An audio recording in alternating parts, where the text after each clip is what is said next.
Hi friends, welcome to A Wonderful Sheep. Today I have a bit of an unboxing. I wanted to try out a new type of journal, and on my Instagram stories I did a poll of which color should I get, and I was deciding between mint and pink, and you guys, the correct answer was both. I was hoping more people would vote for both, but a lot of people voted for mint actually. The hot pink was the one that caught my eye. I had seen in the reviews people said that it is quite fluorescent. We'll check out and see what it looks like inside. But I thought I would do some pen tests, some marker tests with you all. The cover is they said it was a vegan leather. It feels just like your average Moleskine or notebook. And then ooh, it's been a hot minute since I've had a dot grid notebook. The dots are not too prominent, like they're visible enough that I'll be able to use them as guidelines, but they're not too glaring. And the paper is kind of a nice like off-white. It's not quite white. Like I think the sticker is more white. And everything, all the pages lie flat, 180 degrees. That is really important to me. There's an elastic band, and I believe there's two colored ribbons. Okay, let's do some pen tests.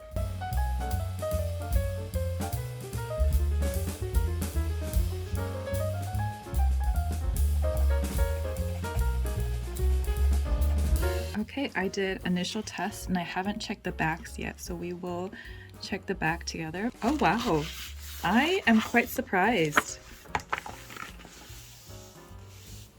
This is the back. I mean, the sun is really bright, but a little bit of shadowing for the Pilot Bravo, which is a very thick black pen, but even the alcohol marker, like you can see a little bit of shadowing, but it's not actually, it didn't bleed through. That's impressive. And even the watercolor did not bleed through. All right, now it is voiceover sheep here. As you can see, I am starting a spread in this bullet journal in the back of the notebook because it is a test spread for a book journal page.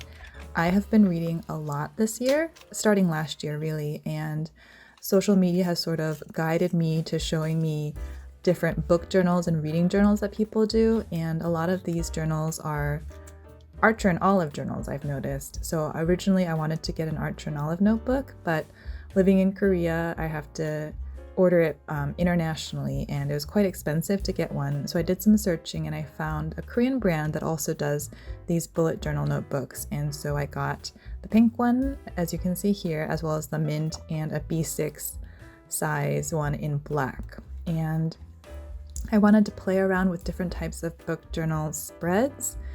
So that's why I'm working in the back of the notebook, because I don't want to like mess up the front of the notebook.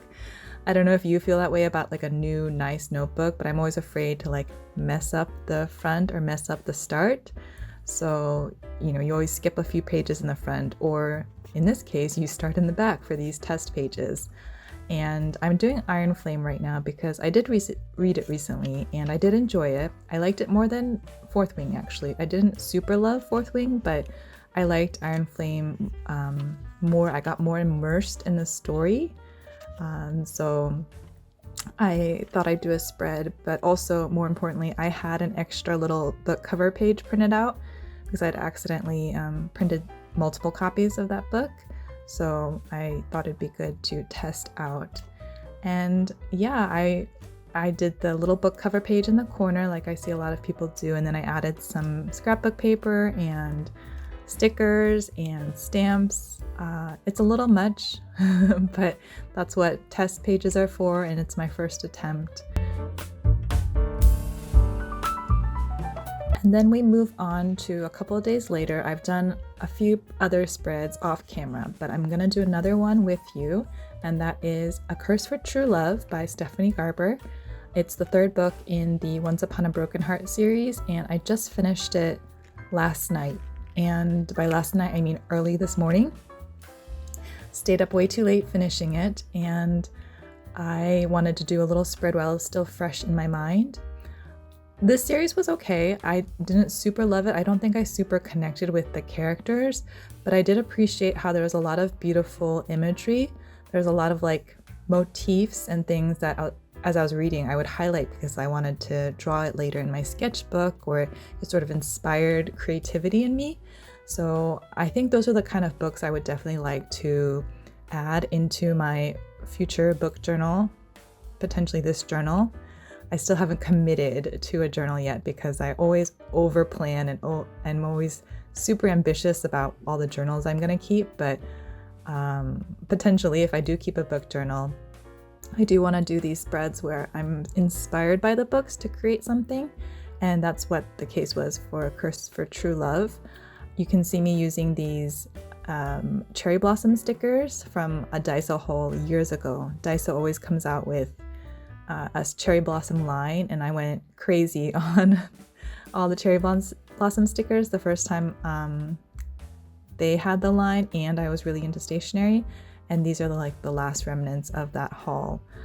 I didn't really have a great plan for this spread. You saw me sketching out a little tree, but then I realized the cherry blossoms are way too big for the size of the tree, so I just did sort of a brown background with the Tombow brush pens, and now I am doing a not great job in drawing straight lines. Even though there are dot grids to guide me, I've always been not very good about straight lines. I don't have that steady hand, but I thought I'd try to layer on some color pencils over the marker to cover up the streakiness, and later on you'll see I do end up just covering everything with stickers, but it was fun experimenting and making mistakes. Like this green in the top corner was a mistake. I ended up erasing that, but that's what stickers are for. Stickers can cover up all mistakes. I'm taping in the book cover in the corner, and I'm just gonna do sort of like a wreath, just a frame of all the cherry blossom stickers I can fit. And then I break out my new pen. I got this pen yesterday, and I'm gonna try to do sort of a calligraphy-like title, as well as the date stamps for when I started and finished the book. And I'm doing a quote from the book rather than a review, because I'm just not very good about verbalizing reviews for books. But I usually can find a quote that I like from the book. Smudges also can be covered up with stickers. And these stickers are old, so they keep peeling off. All right, we are done. Here's the final spread. I'm gonna stop here. I'm gonna resist the urge to like add some color pencil shading. I think it'll just be too much. I think this was a fun exercise in experimenting some more using the Tombow brush markers and the color pencils to create this border, and I think the flower stickers covered up the parts that I was afraid was ugly. Maybe too many flower stickers. And then this is the Ballad of Never After spread I did. I had wanted to use these stickers, which are unrelated to the book, but they just have archers as the characters, so I wanted to incorporate that. And then I just did a illustration or a copy of one of the book covers for this book. This was originally supposed to be this spread, but I found the colors of this apple were just too like bright to go with these stickers, and I was adamant about using these stickers. So I might try to revive this page and use it for Once Upon a Broken Heart, the first book in the series, and that way they're in order, reverse order. And then I really like this spread. This is a novella in the Rivers of London series, which I really enjoyed, and I had these fox stickers. Again, me making spreads based on what stickers I have, but these fox stickers were perfect for the spread, and this was the first time I really like played around with the colored pencil, and I really enjoyed making the banners for this spread. And then you saw me do this earlier in the video. I think I like this the least, but I think there's just too much going on. I was really like trying to use up stationery, so I had stamps, I had stickers, I had background paper. It's a lot. It's quite, here, that's distracting. It's quite busy. And in retrospect, I wish I'd left a couple extra pages for pen tests before jumping right into the book page tests, because now I'm out of room for pen tests. But here are some spreads, and I'm really enjoying doing these book journal spreads in this journal. I'm loving this paper.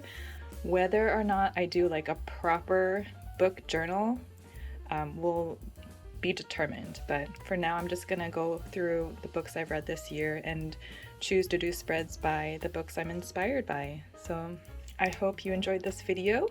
I hope you're staying safe and well, and I will see you next time. Bye!